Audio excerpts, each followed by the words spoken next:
Okay. Rolling. So, hi Miss Yayo. Ano po yung fondest memory nyo kay Miss Jacqueline Jose? Naku, yung fondest memory, parang lahat ng times na kasama ko si Ate Jane, talagang very fond lang. Yun yung mga fondest memories ko. I cannot single out anything. Kasi we've been friends for many years. Tapos para kung talaga siyang ate. So kami lagi tungkol sa problema, tungkol sa buhay, parang gano'n. Kasi hindi lang naman kami friends pa yung mga anak namin, si Andy, si Gwen, friends yung mga anak namin.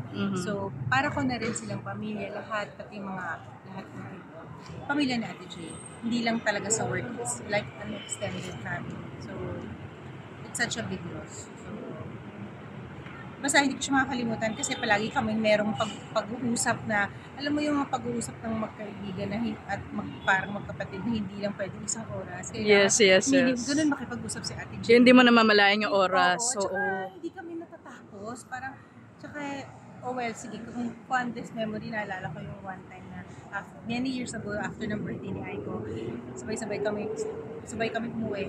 Tapos natid niya ako actually. Tapos hindi siya umuwi. Ayaw niya umuwi sa bahay niya kasi mag-isa nga lang daw siya. Natulog siya sa bahay ko. Tapos sabi ko, okay lang, alilid lang ang kondo ko. Tapos yung mga anak na din. Nagkwentuhan lang kami buong night hanggang, alam mo yun, hanggang umaga magkasama kami. Tapos gusto niyang kumain ng mainit na sabaw. Binalik pa siya ng sinigang para maganda yung gising niya. Ganun. Tapos basta yung mga ganun. Tsaka yung mga little things na mag-text niya sa akin, I love you, namiss na kita, yung gano'n.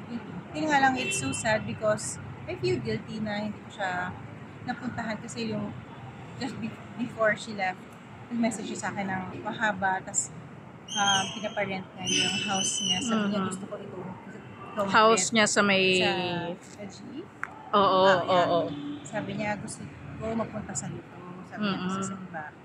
Tapos sinabi ko na, Ate Jenny, nakahappy din kami ng house, yung pandemic. Pero sabi ko, sige, kapag sabi ko, hindi ko naman na siya nasagot kasi I was out of budget. Tapos yun na, that happened. So, really guilty ako. Pero yung last words din niya sa akin, I love you and I miss you. Busy ka kapag may time ka ganyan. So, parang ang bigat kasi doon natapos yun. Hindi ko man na siya. Usap din siya na bisita. Hindi ko nasagot yung call niya. But I know she understands and basta maging okay na siya. She's in a better place. Last question, ano yung best quality ni Miss Jacqueline for you? Si Ate Jane, ano yan isa rin siya sa mga hinuhugutan ko ng lakas. Kasi ako as a person, strong ako. As a woman, very empowered ako. Pero mas siya. Parang I look up to her. She's like my big sister. Iba kasi yung level ng pagiging strong niya. Tapos iba rin yung level ng drive niya sa buhay. She has her ups na talagang iba yung motivation niya. Pero nga, pagka naman nalulungkot siya, iba rin siya malungkot. Pero alam mo yun, may balance din. So, sa akin, gustong-gusto ko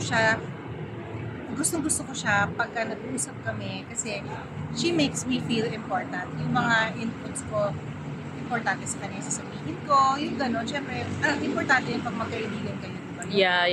Out each other, hindi siya, nakikinig din siya pag pinagsabihan mo. Oo. So, yun din yung gusto ko sa kanya. Tapos, marami ako natututunan sa kanya. Isa pa, sa Ate Jane, matapang kasi yun So, pag mayroon akong gusto Ate Jane, anong mo, ganito, ganyan.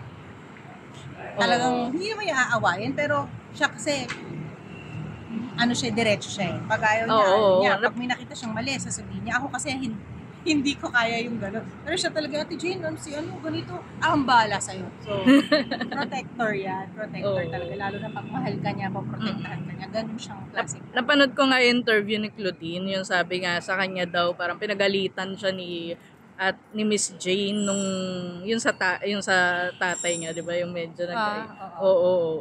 Ayun nga, very siya Oo. Gusto kanya mapabuti. Sige, thank you. Thank you.